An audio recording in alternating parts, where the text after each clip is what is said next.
Assalamualaikum warahmatullahi wabarakatuh. Alhamdulillahi rabbil alamin. Wassalatu wassalamu ala asyrafil anbiya wal mursalin. Nahmaduhu wa nasta'inu wa nastaghfiruh. Wa na'udzu billahi min shururi anfusina wa min sayyiati a'malina. Man yahdihillahu fala mudilla lahu wa man yudlil fala hadiya lahu. Rabbi shrah li sadri wa yassir li amri wahlul 'uqdatam min lisani yafqahu qawli. Amma ba'd. Alhamdulillah, bersyukur kepada Allah SWT kerana dapat bersama pada pagi ini. InsyaAllah pada pagi ini kita akan sambung perbincangan ringkasan kita bab orang yang tidak boleh menghajikan orang lain. Muka surat 571. Muka surat 571 di sini. Orang yang tidak boleh menghajikan orang lain. Mana dia nak ambil upah lah kita kata, ataupun dia nak buat haji bagi pihak orang lain. Tidak boleh. Itu tajuk dia. Imam Syafi'i berkata, daripada Atha, ia berkata bahawa Nabi SAW mendengar seseorang yang bertalbiah untuk orang lain. Aku bertalbiah untuk si fulan. Mana masa dia niat ihram, itulah maksudnya. Dia niat ihram itu, dia niat kepada si fulan, orang tertentu. Lalu Nabi pun bersabda, Nabi SAW bersabda, jika engkau sudah pernah melakukan ibadat haji, maka engkau bolehlah berhaji untuk pihak si fulan. Tapi apabila engkau belum melakukan haji ini haji wajib maksudnya. Maka berhajilah dulu untuk dirimu, kemudian boleh untuk si fulan. Maknanya tak reply lah pula untuk si fulan. Kalau dia tak buat lagi, dia tak boleh buat seretak dua kali gitu. Kan? Jadi hak ni jelas lah, seperti mana kita sebut sebelum ni, seseorang nak buat, kita panggil badah haji lah. Kalau kita ni nak tempat kita panggil badah haji, mudah. Dia dulu kena buat haji dah. Haji wajib dia buat dah. Jadi Imam Syafi'i berkata, Nabi SAW menyuruh perempuan Khathamiyah, kita jumpa dah sebelum ni, untuk dia badah haji kepada ayah dia. Dia buat haji untuk ayah dia. Dalam hadis ini terdapat beberapa dalil yang kita boleh buat sebagai kesimpulan daripada hadis ini, kata Imam Syafi'i. Di antaranya apa yang telah kami terangkan, bahawa kemampuan seseorang itu ada dua macam. Apa dia? Dua macam itu maksud bila kata istita'ah tu dia melibatkan dua. Pertama sekali dia mampu diri sendiri. Dia tu boleh buat haji. Akhirnya mampu. Duit dia ada duit, tubuh badan sihat. Itu yang pertama. Dia mampulah. Satu lagi, masuk dalam kemampuan juga, ialah dia tak sihat dari segi fizikal, tapi dia ada duit. Dia boleh suruh orang lain tu buat haji untuk dia. Itu dia mampu juga tu. Lepas tu dia boleh tinggal harta tu untuk anak bini dia. Moga dia tak pergi. Maknanya, dia suruh orang lain buat, guna duit dia. Ataupun termasuk juga, di bawah yang kedua tu, ada orang sanggup buat haji secara sukarela, tak payah bayar untuk dia. Tak apalah, saya perlu buatlah untuk ustaz. Telah tu guru dia sebagai contoh. Dia pergi buat haji beberapa kali dah. Saya perlu buat untuk ustaz. Sebab boleh ada tu guru dia tak mampu dah. Fizikal dia pun lemah. Tak mungkin dia boleh pergi buat haji sendiri. Maka ada orang sanggup sukarela tanpa bayar. Tak apa juga. Boleh juga. Dikira mampu juga tu kalau gitu. Jadi hal itulah yang dimaksudkan mampu tu ada dua macam itu. Ketika Rasulullah menyuruh agar orang tersebut dihajikan, maka pada waktu itu Allah suruh perempuan Khathamiyah tu buat haji untuk ayah dia. Jadi masa Nabi suruh gitu tu, orang tu hak tak mampu tu berada dalam keadaan bahawa harus ada orang lain yang buat haji untuk diri dia. Wajib lah. Jenis mampu dari segi keuangan, fizikal tak mampu. Maka perintah Nabi ini seperti perintah untuk bayar hutang. Kan orang lain boleh tolong bayar hutang untuk kita. Tak apalah. Awak berhutang tapi tak apalah. Saya tolong bayar untuk awak. Sukarela. Boleh. Lepas hutang tu. Dia panggil tanggungjawab hutang jadi lepas. Begitulah juga ni. Dari sini boleh ditarik kesimpulan bahawa amal perbuatan yang wajib dilakukan oleh seseorang dalam keadaan seperti tadi, boleh juga orang lain tolong buat untuk dia. Seperti ni kan. Tapi syarat dia tu memang tak mampu. Memang tak mampu. Orang lain boleh tolong buat tu, dia lepas kefarduan dia tu. Seseorang yang tidak wajib melaksanakan haji kerana diri dan badannya tidak mampu, maka tidak ada kewajipan bagi orang lain untuk menghajikan dia. Jadi kalau seseorang ni memang dia tidak mampu, segi fizikal tidak mampu, dari segi keuangan tidak mampu, kalau orang buat haji untuk dia pun boleh, tapi tak wajib. Tak wajib. Contohlah kita kata ada contoh kita. Ini ambil contoh mudah. Misalnya ayah kita tu mati dalam keadaan tidak mengerjakan haji. Dan dalam perkiraan kita pun memang masa dia mati tu, sehingga dia mati tu memang dia tak mampu. Boleh hari tubuh sihat tapi duit tak ada. Tak mungkin nak pergilah dengan kos tu. Ataupun dua-dua tu. Tubuh tak mampu, duit pun tak ada. Maka tu tak wajib badan haji untuk dia. Tapi kalau buat, boleh. Cuma tak wajib. Sebab ada setengah-setengah wajib. Orang lain tu misalnya keluarga dia ke, ada juga gitu. Ya. Kalau kampung ada, harta banyak. Hidup dia tu dah. Itulah tani lebih kurang harta banyak. Mana tu? Hak tu selepas ni. Selepas ni. Sebab tadi boleh ayat lalu pun tak. Kita ngaji Bukhari kita ada. Dia ada selepas ni. Waktu tu memang rengkah kena guna harta dia lah untuk badan haji tu. Tu maksudnya. Sebelum bagi saka tu. Sebelum bagi saka tu kan. Kena ambil dulu. Ni lah kita bagus kita ni amal. Nak bagi saka lepas dulu haji ayah tu datang. Betul tak? Maknanya syaratnya maknanya pesaka dia tinggal tu melebihi daripada hal tu lah. Dan lah kalau cukup untuk tu pun. Walaupun ada setengah ulama kata mesti harta tu kena bagi 3. Boleh dibagi 3, 1 bahagian ataupun setengah ulama cabul lah dia. Mana kita kata tanah berapa ada semua sekali, tentu boleh berdoa lah, kita kata 13,000 lah ni, 13,000 buat tu kalau dia ada harta. Kita ada kes patut dia kena pergi haji lah, walaupun dia orang kampung dengan duit Belanda tak, tapi dia tak pergi saja je mak ngah mati gitu tak. Tu memang wajib lah. Sebab kemampuan termasuk dalam kemampuan. Hak tak wajib ni memang tak mampu dari dua sudut. Fizikal tak mampu, keuangan tak mampu. Tak perlu badan haji untuk dia. Tapi kalau buat boleh juga. Cuma tak wajib. Dia tak wajib. Gitu. Cuma bagi anak kalau jenis tak wajib gitu, kalau kita sebagai anak kita buat kebajikan, boleh dia, niat dia. Tak niat pun boleh kalau anak buat ni sebenarnya. Tapi kalau nak buat pun tak apa, nak suruh hati. Kalau ada keluarga buat tak puas hati lah. Nak buat tak apa boleh. Cuma tak wajib.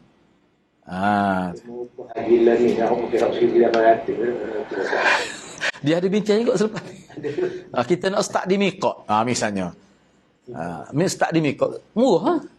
Kalau start di Mikot murah. Tak melibatkan kos apa tu. Kosnya. Dia ada juga lepas ni. Cuma Imam Syafi'i dia kata lebih molek kalau dia tempat lah. Kita start di rumah tu berapa kos dia. Boleh juga. Memang ulama kata sah. Bukan kata tak sah. Kalau start di Mikot, suruh pelajar sana buat. Gitu. Dia ada sebut selepas ni lah. Baik. Seterusnya. Peringat tu dah. Dalam hal ini. Kita tak habis habis itu tak.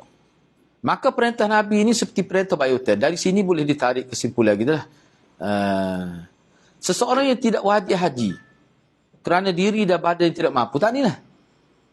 Fizikal dia pun tak memungkinkan dia mengerjakan haji, dan dia pun tak ada duit masa dia hidup, mati dalam keadaan begitu. Maknanya mati dalam keadaan orang panggil tidak wajib haji.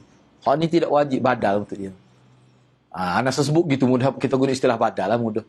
Tak wajib badal sama ada anak dia kau tak wajib. Buat boleh. Cuma tidak wajib. Baik.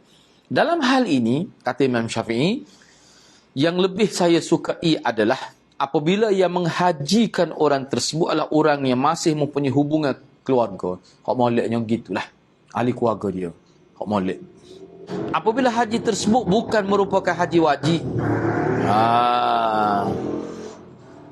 Kalau haji tu haji wajib siapa-siapa boleh. Tak kira lah keluarga ke siapa tak kira. Tapi kalau haji tu maknanya haji sunat lah. Seseorang boleh mengupah orang lain. Sebenarnya hak ni banyak ni khilaf ni. Sebab dia kalau haji sunat tu tak ada dah hukumnya. Tak ada dah hukumnya sebenarnya. Hak ni kita nak bincang ni haji wajib ni sebenarnya. Tak apalah. Mana Imam Syafi'i syarat tu kalau ada orang pendapat dia tu niat nak pergi haji. Haji sunat lah. Tiba-tiba tak tertunai kerana sebab tu. Boleh ke orang nak badal? Ada yang kata boleh. Tapi jumhurnya, maksud Imam Syafi'i, dia kata tak perlu.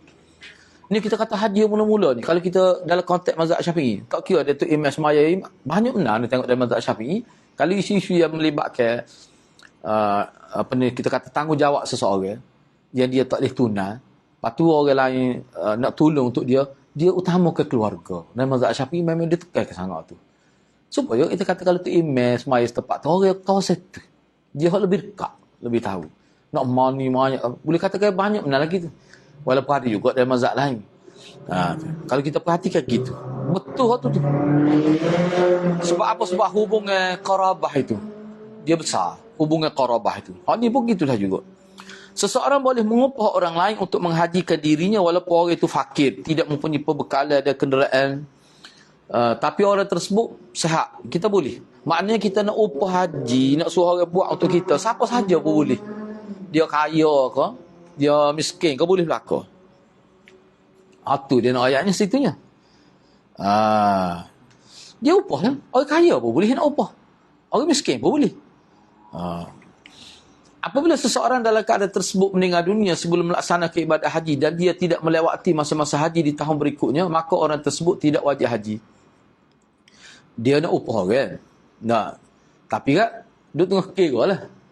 Jadi tak siapa pemusim haji lagi. Meninggal dunia. Dia tu tak wajib. Dia kata nak upah tadi tak jadi, terbatal perjanjian tu. Nampak tak? Gitu maksudnya. Katakanlah kita kata musim haji ni Zulhijjah lah.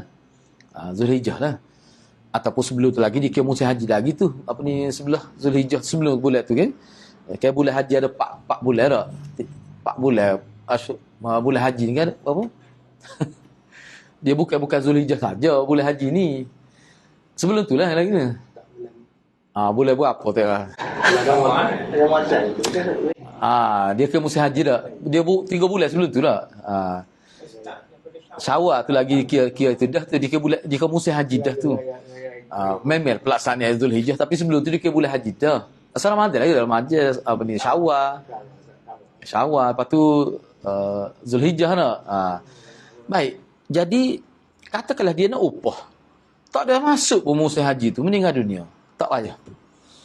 Maknanya tidak wajib dihajikan gitu. Maka orang itu tersebut tidak wajib dihajikan.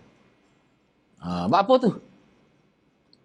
Sebabnya orang panggil siapa masuk haji pada musim haji. Ni tak siapa musim haji. Meninggal dunia dah sebelum tu. Dia pendapat ni sebenarnya tidaklah muktamad, tidaklah semua kata gitu dak. Setengah kata daklah kena menguji cukup syarat. Tapi ni kalau kita perhatikan pandangan Imam Syafi'i ni, apabila seorang dalam keadaan tersebut meninggal dunia, dalam keadaan tersebut tu keadaan macam mana? Keadaan dia nak upah orang. Keadaan dia nak upah orang ni. Dia nak upah orang. Sebab kalau orang dia nak upah tu mati, dia boleh suruh orang lain. Tak ada masalah. Dia sendiri tu. Kalau lepas dia cukup syarat masa tu. Masa tu. Masa tu baru cukup syarat. Jadi nak upah orang. Mati. Tak ada siapa usia haji. Tak ada siapa musim haji lah. Dia sebenarnya syarat cukup dah dia. Cuma tak siapa musim tu. Jadi dia kata nak upah dia kira dia terbatang gitu. Tak mana tidak perlulah. Gitu. Dia hak kita nak bincang sebelum ni pun sudah siapa dah musim tu. Dah cukup syarat pada musim tu. Hak tu wajib ganti seorang lain buat lepas tu. Gitu maksud dia. Misalnya bulan apa kita tak jauh pada musim haji? Tengok tahun lepas cukup dah. Tahun lepas dia cukup dah. Cukup je. Tak pergi. Itu maksud dia orang panggil cukup sapa seru tu. Kalau bahasa Kelantan kita sapa seru tu. Kalau sapa seru, lepas tu dia tak buat, dia mati, tu memang kena. Ni tak sapa. Jadi dia kata dia tak sapa tu maksudnya tak sapa ke orang panggil wajib lah. Misalnya kita kata kita letak Ramadan, Syawal atau Zulhijjah nak. Mana tak sapa boleh sebelum tu Syaban kalau kita kata. Maknanya bila tidak sapa musim haji, mana tidak wajib lah bagi dia. Duk kiranya sebelum tu. Tiba-tiba mati sebelum masuk musim haji, tak perlu. Tak perlu. Itu. Tapi bukan semua berpendapat gini. Tidak. Setengah tu ada setengah pendapat tu kata ikutlah. Musim haji asalkan dia cukup syarat, cuma dia tak ada nak buat. Ada kot yang kata gitu. Tapi Imam Syafi'i tak. Hak ni. Sebab dia kata, kewajib haji ni berkait dengan musim. Berkait dengan musim. Dah tak sampai musim? Tak lah. Gitu. Apabila seseorang mendapat kemudahan untuk berangkat haji pada bulan-bulan sebelum bulan haji. Ni. Maknanya haji ni ada bulan-bulan dia. Bukan bulan Zulhijjah saja.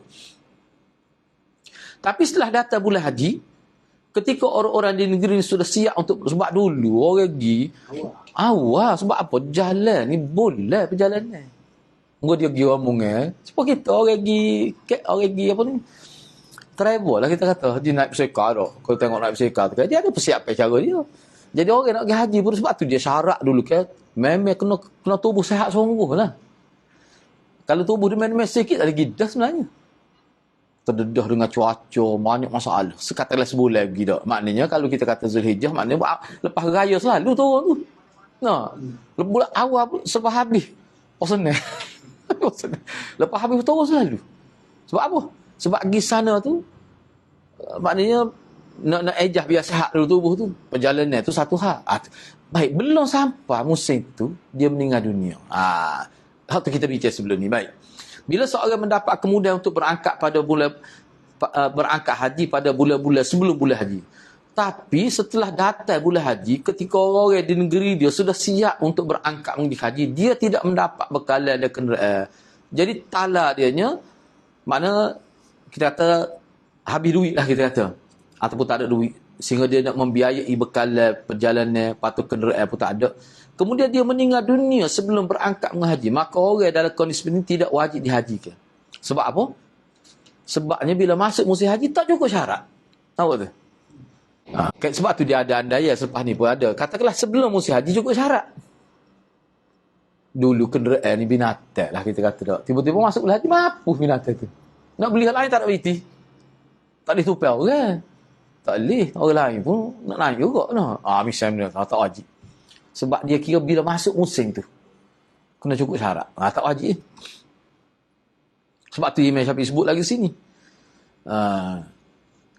Maka orang tu dalam kondisi seperti ni tidak wajib dihajikan. Sebab apa? Sebab hilang ada istita'ah dia tu. Kemampuan dia tu hilang sebelum musim tu. Yang wajib dihajikan adalah orang yang ketika datang musim haji tu dia cukup syarat. Balik, mampu, segi tubuh badan, segi keuangan. Tapi tertinggal dari haji tersebut. Hak ni kena wajib. Sebab dia tak pergi. Hak ni kena wajib. Sebab apa tu? Makna tertinggal. Padahal makna siapa musim haji tu memang dia sudah cukup. Sudah cukup dia punya kelengkapan di haji. Tiba-tiba tak pergi tertinggal tu kerana sebab-sebab lain. Tak kira lah sebab ke dia tu. Asalkan masuk boleh haji tu cukup syarat. Tapi tak pergi. Kalau mati pun pada waktu tu dia kena dibadah haji lah. Itu maksudnya. Demikian juga orang yang sudah mampu pergi haji. Mampu lah, kena ingat mampu. Tu poin dia mampu tu. Mampu pergi haji tapi terhalang untuk melakukannya. Kemudian dia meninggal dunia. Dia wajib dihajikan. Sebab apa? Sebab siapa musim tu dalam keadaan mampu. Cukup syarat. Itu maksudnya. Jadi dalam konteks perbincangan kita ni bila kata syarat tu dia merujuk pada dua tadi lah. Bila siapa ya? Terhalang tu macam terhalang tu macam bukan tak wajib dah. Ada. Contohnya terhalang ni kapal terbang kandas ke apa. Itulah maksudnya. Tak kira lah. Dia kira maknanya, dia kira pergi tu maknanya boleh untuk badan lah. Boleh untuk badan. Cuba tengok. Kemudian orang yang sudah mampu pergi haji. Bila mampu pergi haji mana masuk musim lah. Masuk musim. Tapi terhalang di luar jangka untuk melakukannya. Sama ada kita kata tidak kajian tak benar kerana faktor COVID kita kata tak lagi. Kemudian dia meninggal dunia, maka hak ni wajib dihajikan oleh orang lain. Selepas tu bila pun tak apa. Sebab syarat dia cukup. Sebab itulah selepas ni dia ada bincang pula upah. Nak guna duit siapa tu? Dia bincang apa ni pula tu. Sebab bila dia mampu guna duit tu lah untuk upah orang lain. Gitu maksud dia. Baik kalau kata pergi siapa jodoh klik mola. Ada kan berlaku okey. Apa tu? Isu dokumen.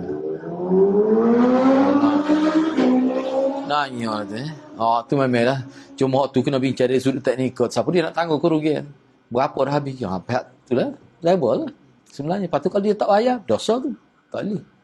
Bak ke mana kecuali ada tu tak kena tu. Berlaku pun ni kan.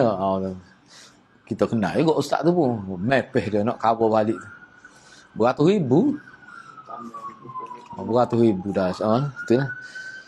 Baik, tak apalah. Sekarang ni kita masuk bab upah dalam melaksanakan haji. Ni bila bab badan haji, upah tu siapa dia nak keluar tu. Imam Syafi'i berkata, seseorang boleh mengupah orang lain untuk mengerjakan haji bagi pihak dirinya apabila dia lemah dan tidak mampu menunggang kenderaan. Tapi dia ada harta yang cukup untuk ahli warisnya selain upah yang dikeluarkan. Bila dia upah tu untuk makan anak bini ni cukup lagi. Tu kira mampu. Mampu dari sudut kebendaan. Dari sudut fizikal tak mampu. Termasuk mampu juga dia kira tu. Untuk bak badal. Dia kena guna duit dia tu lah untuk upah orang tu. Upah dalam pelaksanaan haji ni dibolehkan sebagaimana upah dalam ibadat-ibadat lain. Bahkan upah seperti ini insya-Allah lebih baik sebab diguna duit dia sendiri. Kerana guna sebab duit tu dipakai dalam kebaikan dan sesuatu yang wajib dilaksanakan. Guna duit dia sendiri. Ni guna duit sendiri. Upah tu. Baik. Apabila seseorang mengupah orang lain untuk menghajikan dirinya dengan haji qiran. Haji qiran ni sebab kita bincang baru ni lah. Mana haji dia apa ni, ya dua-dua sekali lalu. Bukan tamattu', bukan dengan ifrat tu, tak kira sekali lalu lah. Mana dia niat tu saja aku mengerjakan haji dan umrah lalu masa ihram tu. Tu hanya qiran. Maka dendanya ditanggung oleh orang yang mewakilinya. Parut juga ni. Jadi orang yang kena upah tu kena bayar. Kita kata, benar sahabat kalau tu. Kita baca, tengok dalam mana. Tapi gitulah asalnya. Dendanya ditanggung oleh orang yang mewakilinya. Sebab apa dia kira? Sebab dia buat tu, ni rengkah. Dia mungkin sekali dah dia buat tu. Tidak kata 2 kali. Jimat lekah situ tu. Seolah-olah begitulah. Tapi apabila diambilkan dari harta orang yang dihajikan, mana harta orang yang jupah dia, jupah tu, maka harta lebih baik. Lebih baik lagi. Kerana orang tersebut berhaji dan sekaligus melaksanakan umrah. Jadi atas dia belakang lah. Apa nak ambil daripada orang yang buat untuk dia tu, nanya lah kalau tu. Sebab tu Imam Syafi'i kata, kita fikir pun tidak pernah sabar dah. Denda tu remo lah bayarnya. Dam tu remo lah bayar untuk kahwin. Tapi kalau salah orang yang macam sengaja tu lain cerita. Sebab hang ni dam ni bukan dam ni bukan dam kerana tersalah ni. Kiran asal lagi. Asal lagi lain ni. Kalau dia pun suruh kiran kali, kalau dia tak suruh kiran mungkin lain. Ni memang lah sebab tu dengan haji kiran. Dia suruh tu buat haji kiran tu. Tu. Mana kalau itu boleh tahu? Boleh tapi dia mau kena bayar. Kalau dia kata gitu, atas perundingan lah. Sesat atas perundingan lah. Tapi makna kalau suruh kira kalau tu kata tak apa. Lepas tu bila siapa dulu apa dia? Demo lah. Tu masalah tu. Sebab tu orang nak buat kena tahu juga tu. Tapi apabila dia ambil dari harta orang yang dihajikan, tu lebih baik lah Imam Syafi'i kata. Kerana orang tersebut berhaji dan sekaligus melaksanakan umrah. Apabila seseorang mengupah orang lain untuk menghajikan dirinya, atau dia upah untuk orang lain, bukan untuk diri dia. Upah untuk menghajikan orang lain daripada dia. Dia upah ni, duit dia guna ni, upah ni bukan untuk dia, untuk orang lain. Katakanlah dia buat gitu. Tu nak buat haji untuk kawan ni, kawan bayar misalnya. Tu. Maka hal ni diperbolehkan. Kita kata apa tidak suruh dia dulu? Tak sebab dia kata sia kau tu tua benar dah. Misal contohnya, saya ni muda lagi insya-Allah, cepat lagi tahun depan pun misalnya.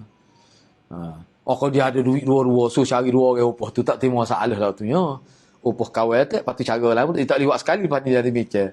Bayar 3 atas dia seorang. Tak boleh dia niat so dia tak boleh niat untuk dia dan orang lain. Tak boleh. Pakai duit orang. Tak boleh. Tak jadi. Batal. Tak sah. Jadi apabila seorang mengupah orang lain untuk menghajikan diri dia, atau dia upah orang lain untuk haji untuk orang lain lah, bukan untuk diri dia, maka boleh. Boleh. Haji yang sah adalah haji yang memenuhi syarat.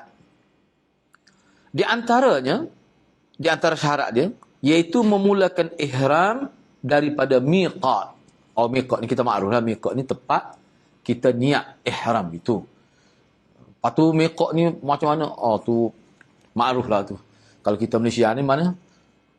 Di apa ni? Yalam-lam. Yalam-lam tu. Atas khutbah. Dia akan istihad lah. Okey, kita sudah berada di paras. Berbetulan dengan miqat. Ni air gitu. Baik. Miqat di mana tempat yang telah ditentukan untuk bermulanya ihram itu. Seandainya orang yang disewa melakukan ihram sebelum sampai miqat, orang yang disewa dia. Mana orang yang diupah tu maksudnya? Orang yang diupah tu untuk mengerjakan haji bagi pihak orang lain tu, dia melakukan ihram sebelum sampai miqat. Dia meninggal dunia. Tak sampai ke miqat, pakai ihram dah. Tak ada nak niat, sebab niat ni kena tepat miqat. Mati sebelum tu. Maka dia tidak berhak dapat upah. sebab dia mati sebelum start lah kita kata tak. Sebelum sampai di miqat. Mana sebelum niat ihram tu. Yang berhak mendapat upah adalah orang yang menghajikan orang lain bermula dari miqat yang telah ditentukan sampai haji dia sempurna. Tu baru dia dapat upah penuh. Apabila dia melewati miqat dalam keadaan belum berihram, kemudian dia meninggal dunia sebelum berihram, maka dia juga tidak berhak mendapat upah kerana dia belum melaksanakan ibadah haji. Lepas dah miqat, yang tidak niat. Lepas tu mati. Sebab dia meninggal dia sebelum berihram. Tapi siapa melewati tu lepaslah. Melepah dah miqat tu. Kita boleh lepas miqat, kita boleh niat lagi ihramnya. Tidak kata tak. Kecuali dekat benar tu. Dengan setengah ulama kata dekat benar tu. Jadi lebih dekat dengan tu. Tu kena undur semula. Kena pergi. Setengah kata dak asalkan tu bermula. Kalau lepas sikit pun tak apa. Ni dak ni. Lepas tahu mana tak tahu, tapi yang pasti telah melewati, telah lepas. Jadi dia tak sempat dan niat ihram, meninggal dunia. Maknanya dia tak buat apa-apa lah tu kira tu. Mana tak ayah yang ngopoh. Tak ayah yang ngopoh. Aku kata nanyo, mari start di Malaysia lagi ni. Ada nak awak ni. Lepas ni dia akan bincang lah pula tu. Ada bincang lain pula tu. Nanya tu. Lepas tu kapal tu kembali ke mana? 4,000 tu. Lepas tu tugas ni banyak tu persiapan. Tapi dia kata tak wajib. Lepas tu nak bayar mula kalau ke mana? Dah setakat habis tu lah. Anak kira gitu ya. Kalau nak itu mula nanya bebel lain dia mati dah. Tapi nak ayatnya tidak berdosa. Tidak berdosa tak bayar. Tidak kata jadi kena bayarlah kepada isteri dia ni. Tak perlu. Kalau dia mati sebelum niat tu. Baik, apabila dia meninggal. Apabila meninggal, ia tu mana orang yang diupah haji lah. Orang haji buat haji untuk lain. Dia panggil orang yang disewa tu. Apabila dia meninggal dunia setelah berihram. Sebelum sampai miqat. Maka upahnya dihitung dari hari di mana dia bermula ihram sebelum dia sampai miqat tersebut. Kena bayar kah dia, agak-agak berapa kah dia sebelum tu. Tak boleh bayar penuh. Tak boleh bayar penuh. Sebab dia berihram sebelum sampai ke miqat. Mana dia contoh kita kan dulu dikali pakai ihram je. Miqatnya lama lagi. Tiba-tiba mati sebelum sampai tu. Kos tu berapa mungkin dia perlu habis kan? Tu kena bayar lah. Dia kadar sepatutlah. Atas perundingnya lah. Kira-kiranya kalau sampai setakat tu berapa habis. Tu maksud dia. Tapi kalau dia melewati miqat dalam keadaan belum berihram, maka dia tidak berhak mendapat upah sepada dia lah. Kerana dia telah meninggalkan kewajipan dalam baju. Mana dia tak buat apa pun sebenarnya lagi tu. Apabila orang yang diupah terhalang oleh musuh-musuh. Oleh musuh sehingga tidak boleh menyelesaikan haji. Namun dia sempat melaksanakan tawaf dan sa'i serta memotong rambut, maka dia berhak mendapat upah yang hitungnya dimulai dari hari pertama dia berihram dari miqat hingga tempat terakhir di mana dia terhalang untuk menunaikan ibadah. Maknanya gini, dia buat haji cuma separuh. Tak kira lah separuh tu setakat mana. Jadi bayar setakat tu lah. Dia tak ada sempurna haji dia. Tak ada habis. Jadi setakat mana dia buat. Jadi hak ni tengoklah gos sesuai lah. Mengikut semasa lah. Tanya buat tabur haji setakat ni dia boleh buat. Lepas tu nak bayar berapa dia? Dia meninggal. Sebab bukan salah dia. Apabila seseorang mengupah untuk melaksanakan haji ifrat. Haji ifrat ni maknanya kita buat umrah lepas tu. Haji saja. Umrah dia buat lepas tu lah. Apabila seorang mengupah untuk melaksanakan haji ifrat, tapi orang tersebut telah melakukan qiran. Dia buat niat sekali dengan haji.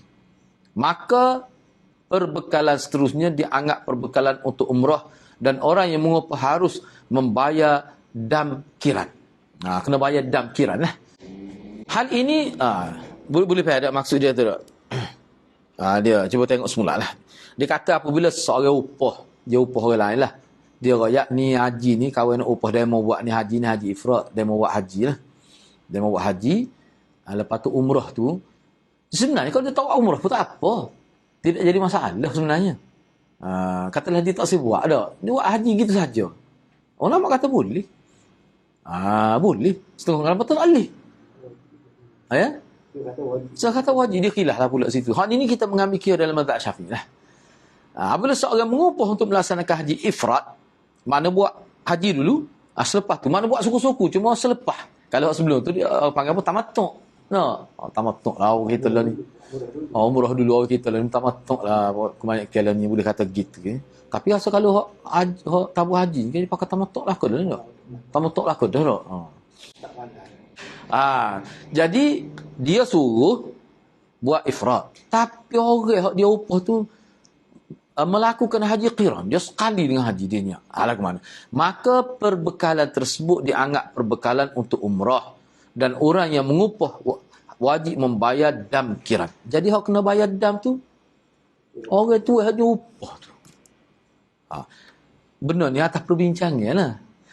Hal ini tidak ubahnya seperti seseorang yang mengupah orang lain untuk melakukan suatu pekerjaan. Lalu orang tersebut melakukan pekerjaan tersebut dengan baik. Setelah itu muncul biaya yang harus dibiayai. Maka ianya tersebut ditanggung oleh orang yang mengupah. Dia kira gitu. Dalam kondisi seperti ini, orang kena upah tu, orang yang diupah itu, tidak berkewajipan membayar pembekalan umrah. Kerana hal tersebut tidak diwajibkan atas diri dia. Gitulah. Sebab dia bui kos tu, maknanya kos dengan haji ifrat. Kalau haji ifrat ke dia, masa dia tak ada dam. Ifrat ke dia tak ada dam, tu tak boleh bayar dam. Ni kena bayar dam. Jadi bila kami ni buat kiran, asal ni suruh ifrat. Kita kata dah kita suruh ifrat. Apa dia pergi buat hal tu nya? Balas pula situ tu. Mungkin ada sebab lah tu. Ada sebab. Dia pergi buat kiran, bila kata kiran ke dia ada kena bayar dam. Hak ifrat ni tak ada. Jadi siapa dia nak bayar dam tu? Orang haji ngupah. Tak, orang haji upah tu. Dia ngupah pun, dia nak ambil upah, orang sebulan ifrat tak ada. Nak buat. Nanya lah. Lama tu kos buat apa tu nak? Kos. Bekar tu. Sebab dia tak boleh tahallul selagi tak ada salu. Itu masalah dia. Tak apalah. Sebab tu dia kena bebanan itu ditanggung oleh orang yang mengupah tu. Baik, tak apalah. Kita ambil sedikit lagi lah. Ya? Berarti dia berkira ni. Dia dalam ifrat. Ifrat lah. Sebab dia buat lepas tu. Kira sekali. Kira sekali. Dia sudah sekali. Masa lagi di Arafah tu. Dia orang kau lah kira dia. Boleh juga. Tak ada masalah. Orang luar pun boleh. Tak ada masalah tu. Dari segi pelaksanaan, dari segi fake-nya, memang boleh. Tak ada masalah pun. Boleh. Orang luar pun. Gitulah.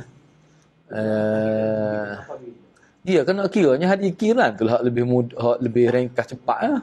Sebab dia sekali tu. Bagi dekat dengan haji dah boleh lah. Boleh. Sebenarnya anda tengok hak tu, orang buat ringkas tu cepat tu. Nak. Hak orang pergi ke, orang kadang-kadang BI pergi malah pergi lama, dia buat kiran. Dia buat kiran. Nak 40 hari kita tamat tu. DIY lebih ringkas. Tapi kadang-kadang kita fikir hak tu molek kan. Banyak kau juga lah kebaikan. Dia bukan kata tak ada kebaikan. Ada duit yourself lah kata. Buat sendiri. Buat sendiri. Maknanya tak payah guna travel agency pakai pergi sendiri. Travel ni ada juga. Misalnya visa kena travel. Tak boleh direct gitu. Ada lah. Cuma booking hotel kita booking sendiri belakang. Secara online. Bahasa saya nak buat tu. Buat kita ni ada. Ada siapa nama dia. Dia buat sendiri.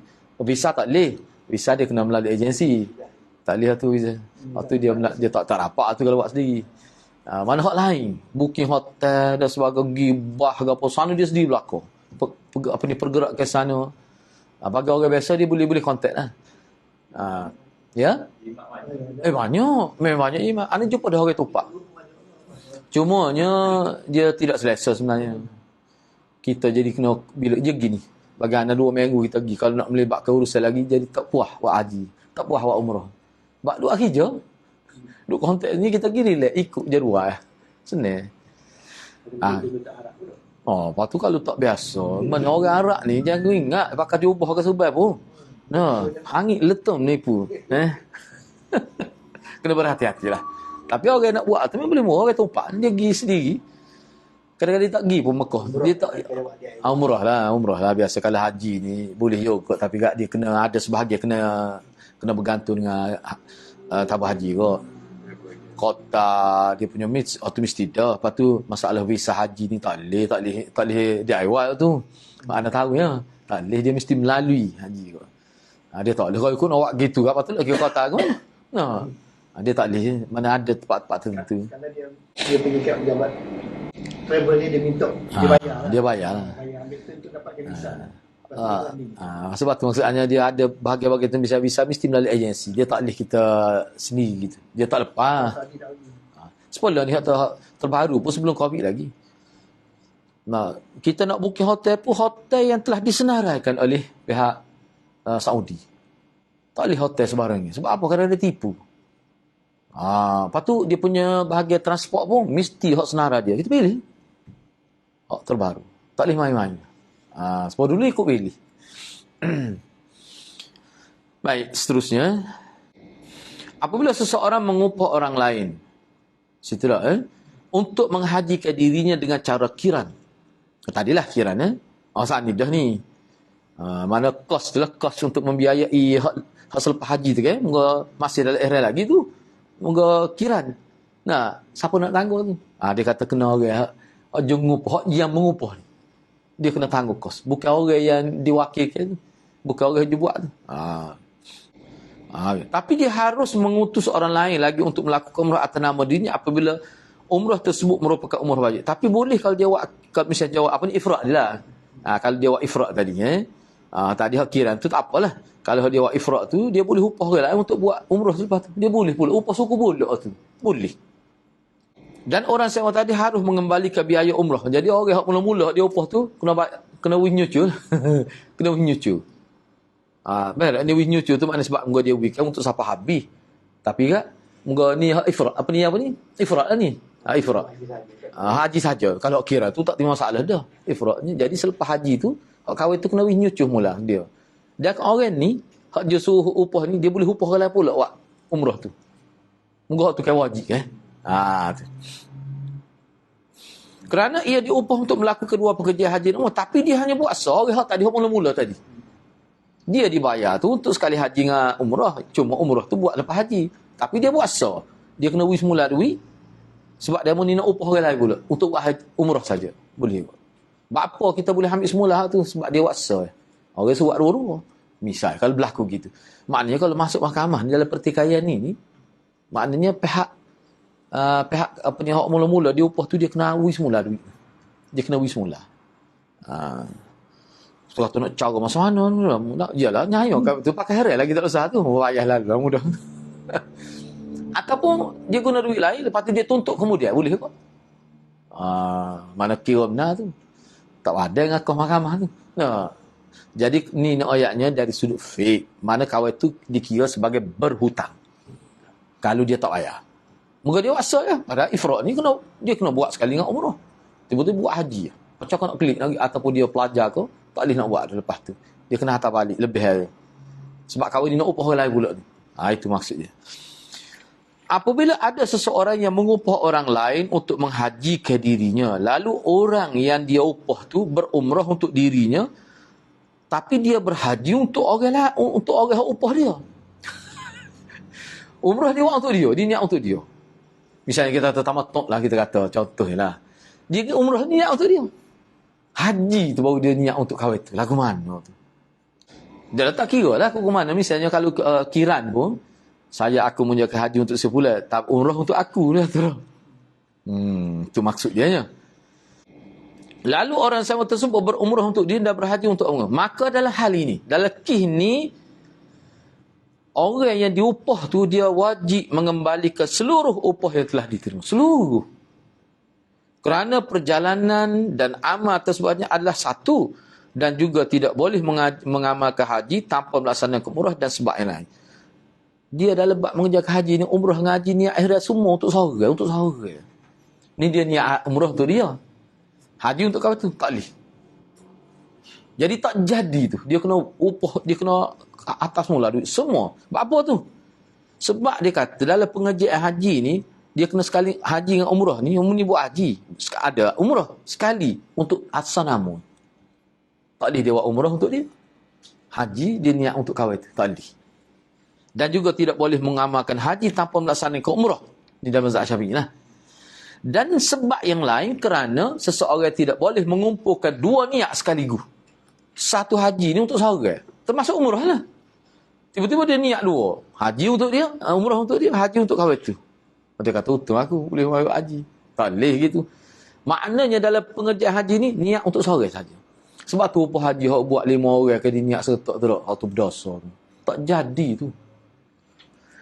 Iaitu berniat untuk dirinya dan untuk orang lain yang mengupah. Tak boleh gitu.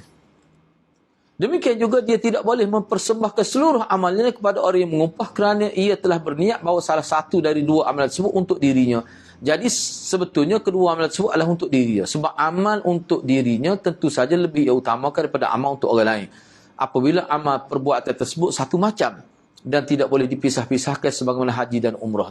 Kalau dia memang dia tidak buat haji, tak apa. Dia buat umrah, tak apa. Tapi haji dengan umrah dia kena sekali. Kayak dalam mazhab Syafi'i kan? Tak boleh buat haji saja. Waktu khilaf lagi tu sebenarnya kita tidak nak bicara tu. Ni isu dia nya orang bayar kepada dia untuk buat haji. Mana termasuk umrah lah. Kos tu kos dua-dua tu. Tiba-tiba dia gini umrah untuk dia, haji untuk. Haji baru untuk kau tak boleh. Tak jadi. Mana dia kena bayar. Dia kena bayar mula. Tak jadi. Gitu. Kalau dia nak buat umrah untuk dia pun, dia buat sesah. Tu lain lah tu. Tu lain. Lepas tu balik buat. Sebab ni kalau kita kata tamattu', dia tidak bersambung.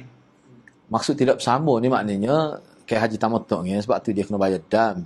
Bila kita buat umrah kita boleh bertahalul suku jadi tu. Suku. Tapi kalau kawan ni nak buat boleh, tapi itulah dia kata. Kalau nak buat niat untuk dia, kos dia lah. Kos dia. Lepas tu lagu mana nak buat kos dia tu? Ayah je ni. Tapi kalau misalnya kalau tamattu', asal nama dia boleh-boleh aja tu. Tapi kalau kiran, kiran tak boleh sebab dia sekali. Alasan ke haji umrah tu sekali kan? Sekali ya. Sekali ya. Kalau tabah haji dia kata dia show nak buat 3. Sebenarnya sekali ya. Kalau Nabi buat sekali. Di antara satu lah ni. Antara rasa gi tu memang sekali ya. Jadi iyalah kalau kita nak ambil jadi halah atas rasa hak kita buat lah ni, boleh gi dia buat dia dulu. Boleh jadi kalau gitu.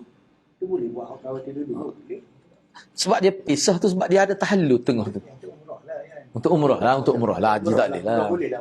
Tapi hak ni, hak Imam Syafi'i sebut ni, maknanya dalam konteks sekali pergi sekali umrah.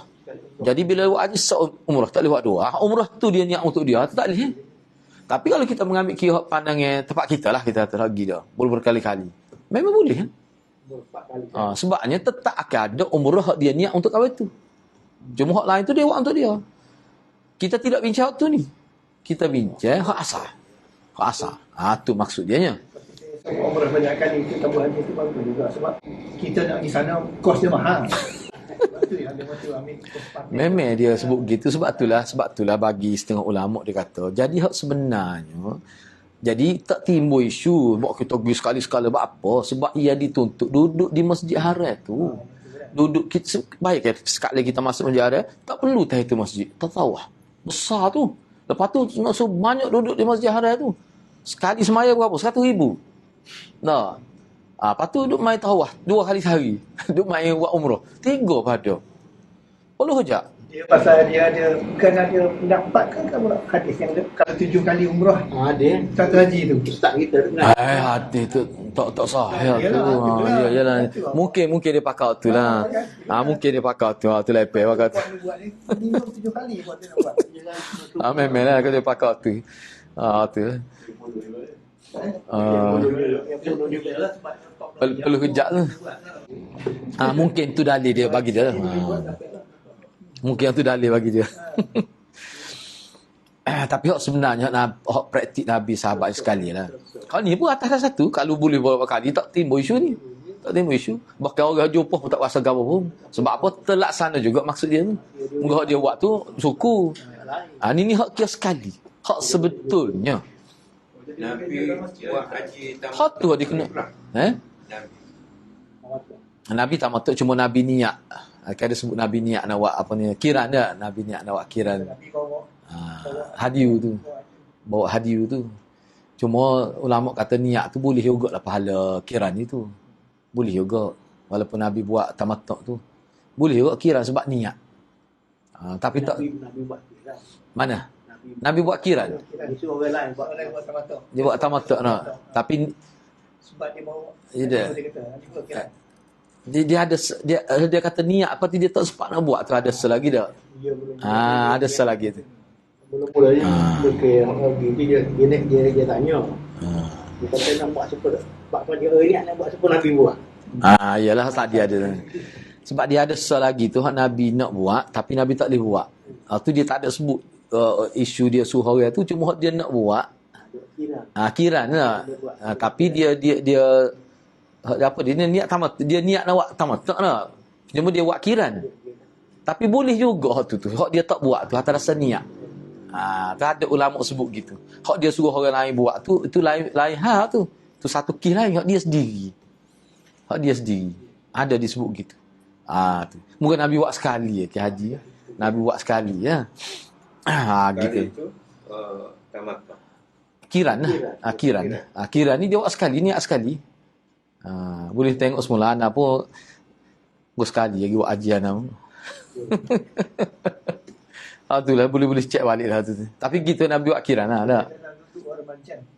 Ada sebut. Masa. Boleh rujuk situlah insya-Allah. Jadi maknanya dia upah dia suruh orang buat tu dia suruh orang buat tamattu nak. Tamattu dia buat kiran. Dia bawa hadiu tu, dia bawa binatang untuk dia tak bawa dia kata dia akan buat tamattu. Gitulah. Jadi isu dia banyak istinbat fiqh situ. Dari segi haji tu. Baik, seterusnya kita ambil sedikit lagi lah habis ni. Ini ringkas ni. Baik. Apabila si A dan si B mengupah seseorang untuk menghajikan orang tua si A dan orang tua si B, lalu orang sewa tersebut berihram haji dengan niat dua orang upah haji, tiba-tiba seorang buat tu untuk dua-dua. Tu cerita dia nya. A dengan B ni dia upah seseorang untuk menghajikan orang tua dia A dan orang tua B. Lalu orang dia upah tu masa dia berihram haji tu dengan niat untuk kedua-dua orang tu secara bersama-sama. Maknanya gini, sahaja aku niat kita kata ihram untuk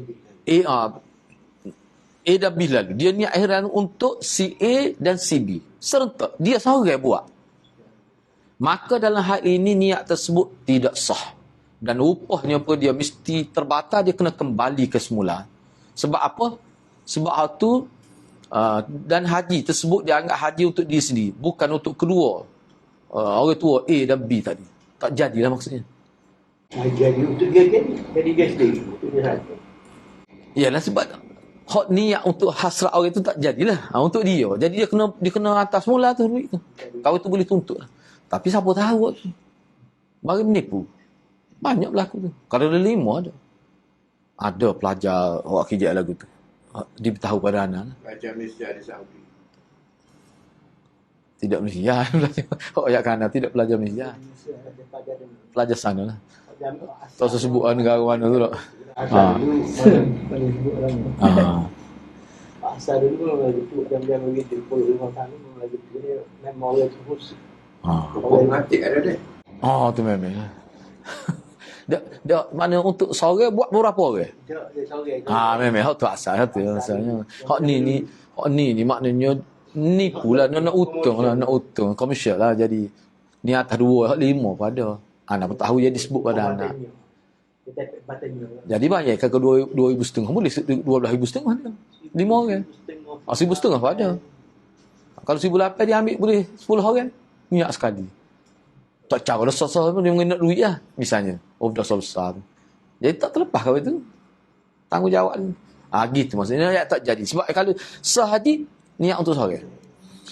Apabila orang sewan itu meniatkan haji tersebut untuk dirinya dan untuk kedua A dan B tadi, atau salah satulah, maka niat dia tidak sah dan upah dia terbatal. Dia kena kembali semula duit orang bagi dia. Rasulullah SAW pernah menyuruh perempuan Khatha'amiyah untuk menghajikan bapanya.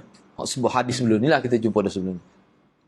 Dan Nabi juga pernah menyuruh seorang lelaki untuk menghajikan ibu dia. Dan pernah juga menyuruh seorang lelaki untuk menghajikan bapanya sebagai haji nazar.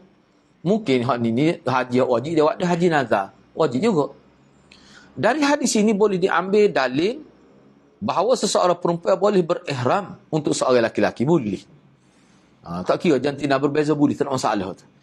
Namun apabila hal ini tidak memungkinkan, maka lebih baik seorang lelaki berihram untuk lelaki-lelaki.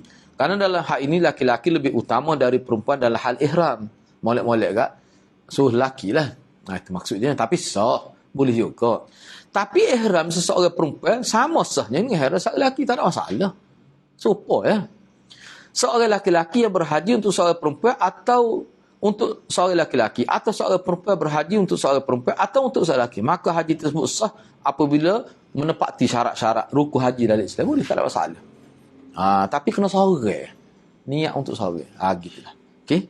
Kita berhenti setakat dulu. Jadi untuk sesi akan datang kita akan bincang pula dari mana biaya haji bagi orang yang meninggal sebelum buat haji. Dia meninggal dia sebelum buat haji. Jadi kos nak upah haji tu biaya siapa? Itu kita bincang kemudian lah. InsyaAllah. Jadi berkenaan dengan haji, 3 bentuk haji tu, tu kena semak semula lah. Sebab anak tu kumpul artikel tu banyak juga. Kalau nak boleh dalam bahasa Melayu lah.